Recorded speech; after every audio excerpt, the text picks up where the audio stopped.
Hi guys, welcome back to my YouTube channel. मेरा नाम है हनीफ, आप देख रहे हैं इस्पाक। अगर आपने हमारी पीछे की वीडियो देखी हो तो आपको पता होगा कि हमने डेटाबेस और डेटा फैक्ट्री में एक अच्छा खासा एक लेवल हासिल कर लिया और आपको सीक्वल और पाइथन आती है। तो अभी आप इस स्टेज पर हो कि आप अपनी डेटा इंजीनियरिंग की लाइन में जॉब्स में अप्लाई कर सकते हो। ठीक है, तो अभी वक्त है कि आप अपना जॉब्स में अप्लाई करना शुरू कर दो। नवंबर चल रहा है, नवंबर के बाद दिसंबर में थोड़ा होल्ड हो जाता है, उसके बाद देन जनवरी में फिर से हायरिंग स्टार्ट हो जाती है। तो आपके पास चांस है अपनी नेक्स्ट अपॉर्चुनिटी को ग्रैब करने की। ठीक, आज जो हम बात करने वाले हैं वो डेटा ब्रिक्स और फैक्ट्री से हटके करने वाले हैं।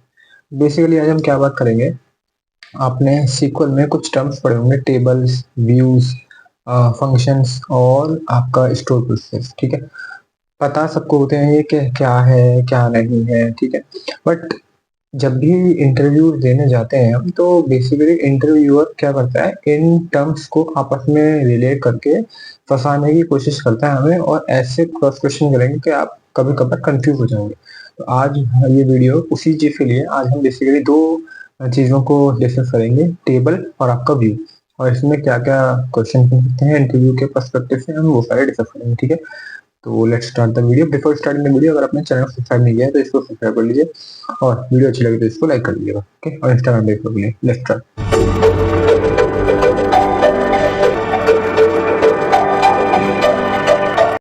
ओके, तो अगर हम आज की बात करें, आज टेबल्स, ठीक है, एंड व्यूज ये होने वाले हैं। तो पहली अगर मैं बात करूं टेबल्स की, ठीक, टेबल सबको पता है कि बेसिकली कैसे बनाते हैं, क्रिएट टेबल। ठीक है, और टेबल के बाद आपको क्या करना है, उसका कॉलम नेम, कॉलम वन, और उसका डेटा टाइप। ठीक, ये आप देते जाएंगे अंटिल अनलेस जब तक आपको जितने कॉलम चाहिए। ठीक, ये तो आपको बन गया। ठीक है, अब इंसर्ट करना हो इसमें, इंसर्ट इनटू, ठीक है, कॉलम वन, फिर कॉलम टू, ऐसे फिर वैल्यू वन टू थ्री ऐसे देते जाएंगे। एक तरीका तो ये होता है। दूसरा तरीका क्या होता है, इंसर्ट इनटू, ठीक है, और फिर उसके बाद सेलेक्ट, फिर रेस्पेक्टिवली उतने सारे कॉलम्स जो आपके इस टेबल में प्रेजेंट हैं। ठीक है, इंसर्ट इनटू टेबल का नाम। ठीक है, और फिर उसके बाद फ्रॉम टेबल सोर्स। ठीक, ये तो आपने इंसर्ट कर दिया एक टेबल से, फोर्थ टेबल से उठा के अपनी इस वाली टेबल में। ठीक, अभी यहाँ पर ध्यान देने योग्य बात है, दोनों तरीके से इंसर्ट कर लिया। अपडेट वगैरह आप कर ही पाएंगे, जैसे अपडेट टेबल, अपडेट टेबल का नाम आ गया, लेट्स से मैं आपका टेबल वन। ठीक है, set column one equal to A where ID equal to one. ठीक है, ऐसे आपने अपडेट कर लिया। डिलीट करने के लिए सिंपल है, delete from table one where ID equal to one. ठीक है, डिलीट, ड्रॉप करने के लिए सिंपल है, ड्रॉप टेबल कर दिया आपने। ठीक है, ट्रंकेट के लिए सिंपल है, ट्रंकेट टेबल कॉलम का नाम, वो टेबल का नाम। ठीक, पहली चीज आपसे ये पूछा जाता है, अगर मैं टेबल्स की ही बात करूं तो डिलीट और ट्रंकेट में क्या फर्क है। ठीक, डिलीट वर्सेस ट्रंकेट। अगर आप इसी बात बोले डिलीट वर्सेस ट्रंकेट की, तो डिलीट में आप ना कंडीशंस लगा सकते हो। लेट्स से आपने वेयर लगा दिया, ट्रंकेट में वो कंडीशन नहीं चलती। ठीक, पहली चीज। ड्रॉप डिलीट में क्या फर्क है, डिलीट आप करो विदाउट कंडीशन या कंडीशन, वो बेसिकली आपके रोज को डिलीट करने वाला है, रोज डिलीट करेगा। टेबल आपकी एग्जिस्ट कर रही होगी, मतलब टेबल तो आपकी है, बस उसमें से डेटा हटा दिया है। ड्रॉप क्या करेगा, टेबल को ही खत्म कर देगा, मतलब टेबल ही एग्जिस्ट नहीं करेगी ड्रॉप कमांड चलाने के बाद। ठीक है, अब ट्रंकेट भी क्या करेगा, ट्रंकेट बेसिकली डिलीट की तरह ही है, तो मतलब मेरा delete without filter equal to है मेरा ट्रंकेट। ठीक, ये मैं बोल सकता हूँ। डिलीट, ट्रंकेट और ड्रॉप में फर्क समझ में आ गया होगा आपको ठीक है। इंसर्ट और अपडेट, इंसर्ट तो बेसिकली डेटा अपडेट करने के लिए, और अपडेट होता है किसी पर्टिकुलर कॉलम को अपडेट करने के लिए, ठीक है। क्रिएट वगैरह ये सब नॉर्मल है, ठीक। अब मैं आता हूँ व्यूज पर, ठीक। तो व्यू बेसिकली क्या है, व्यूज आप क्रिएट करेंगे तो क्रिएट व्यू, व्यू का नाम लेट से मेरे पास है व्यू वन, और उसके बाद मैंने अपनी क्वेरी लिख दी as select star from table one, ठीक है। अब ये क्या करेगा, मेरे पास एक व्यू वन नाम से एक व्यू रजिस्टर करेगा जिसमें डेटा आ रहा होगा बेसिकली इस क्वेरी के बेस पर, ठीक। ये मेरा क्लियर हो गया। अब ध्यान देने योग्य बात यह है कि फर्क क्या है टेबल और व्यू में। तो अगर मैं यहाँ पे डिफरेंसेस की बात करूँ, ठीक है, डिफरेंसेस टेबल वर्सेस व्यू, ठीक। पहला डिफरेंस है टेबल जो होती है ना, ठीक है, ऐसे नहीं है, बस इसको एक मिनट बोला।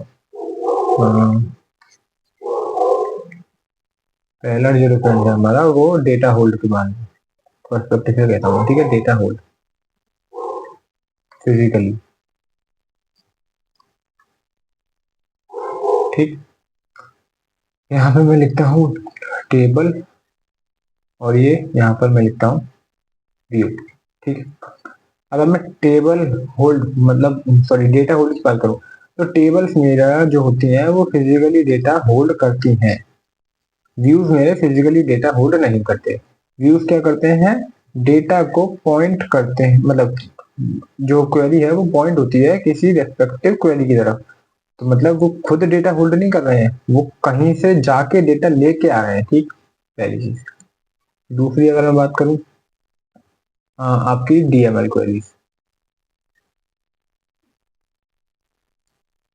टेबल्स में मैं डीएमएल क्वेरी चला सकता हूँ, जैसे मेरे पास डिलीट, ट्रंकेट और क्या कहते हैं आपका अपडेट, ठीक है। यहाँ पर वो नहीं चलेंगी, क्यों। आप ड्रॉप तो चला सकते हो, आपने ड्रॉप कर दिया मतलब व्यू खत्म कर दिया, नेक्स्ट कर दिया व्यू, ठीक है। बट आप डिलीट नहीं चला पाओगे, डिलीट किस लिए नहीं चला पाओगे, क्योंकि वो डेटा ही होल्ड नहीं करता है ना। जब व्यू किसी डेटा को होल्ड नहीं करता तो आप डिलीट क्या करोगे उसमें, वो तो बेसिकली कहीं से डेटा उठा के लाके आपको दे दे रहा है ना। तो डिलीट नहीं कर पाओगे आप उसमें से, और ना ही ट्रंकेट कर पाओगे, डेटा है ही नहीं उसके पास, ठीक। अपडेट भी नहीं कर पाओगे क्योंकि वो बेसिकली कहीं से डेटा ला थोड़ी रहे हो आप, वो कहीं व्यू के अंदर से थोड़ी ला रहे हो आप, तो व्यू पीछे से कहाँ से ला रहा है, किसी टेबल से मांग के ला रहा है, भैया तू मुझे डेटा दे दे, मुझे किसी को दिखाना है, वो डेटा लाके आपने यहाँ पे दे दिया। तीसरा क्या है कि डेटा होल्ड डीएमएल, एक और था क्या था, एक मिनट रुक जाओ, हाँ ये जो इंसर्ट वाली चीजें है ना, ये आप टेबल पे चला पाओगे, आप व्यू पे नहीं चला पाओगे, ठीक। क्यों, क्योंकि व्यू बेसिकली फिर से वही रीजन, डेटा होल्ड नहीं करता है। अगर कोई भी आपसे पूछता है तो बेसिकली व्यू है क्या, तो व्यू आप एक सिंपल वर्ड में आंसर बोल सकते हो, views are imaginary tables which don't contain any data, ठीक है, but they point towards certain tables or a combination of certain tables which are joined in a certain way to get the respective output, ठीक। views don't contain any data and don't hold any storage, ठीक। ये याद रखो हमेशा, कभी भी आप interviewer के सामने फंसने नहीं वाले हो। इमेजिनरी टेबल्स हैं, डेटा होल्डर नहीं करती, जब डेटा होल्डर नहीं करती तो आपको कभी भी update, insert and delete, truncate ये सब चलाने की नौबत नहीं है, क्योंकि डेटा ही होल्ड नहीं करती, ठीक है। उसके बाद व्यूज को आप कैसे इस्तेमाल कर सकते हो, आप व्यूज के अंदर मल्टीपल क्वेरीज इस्तेमाल कर सकते हो, आप सीटी बना सकते हो, ठीक है। आप मल्टीपल टेबल्स को जॉइन मार के अपना जो भी रेस्पेक्टिव कॉलम है वो सेलेक्ट कर सकते हो, बट टेबल के अंदर जो डेटा है आपका वही रहेगा, अनलेस आप टेबल का डेटा ही चेंज नहीं कर सकते। टेबल का डेटा से मेरा मतलब है कि आपने टेबल का स्कीमा लेट से 5 कॉलम थे, बट आपको एक कॉलम की जरूरत थी, तो आपने बैक एंड में जाकर टेबल में एक और कॉलम ऐड कराया, ठीक है, उसका स्कीमा मॉडिफाई कराया, उसके बाद आपने उस कॉलम को गेट कराया, ठीक है। बट व्यूज में आप क्या कर सकते हैं, आपको मेन टेबल से छेड़छाड़ करने की जरूरत नहीं है। अगर वो कॉलम आपको किसी रेस्पेक्टिव टेबल से मिल रहा है, आपने उस क्वेरी को जाकर मॉडिफाई कर दिया और दैट्स ऑल। आप सेलेक्ट स्टार फ्रॉम व्यू करोगे, अपने आप आपको नेक्स्ट टाइम वो व्यू दिख जाएगा, ठीक है। आशा करता हूँ ये व्यू और टेबल्स के बारे में आपको जो भी डाउट्स थे वो खत्म होंगे। कोई चीज़ मैंने गलत कर दी हो तो मुझे भी बताइएगा, मैं भी अपनी नॉलेज सही कर लूँगा। और वीडियो अच्छी है तो इसको लाइक करिएगा। मिलते हैं नेक्स्ट वीडियो में। Thank you bye.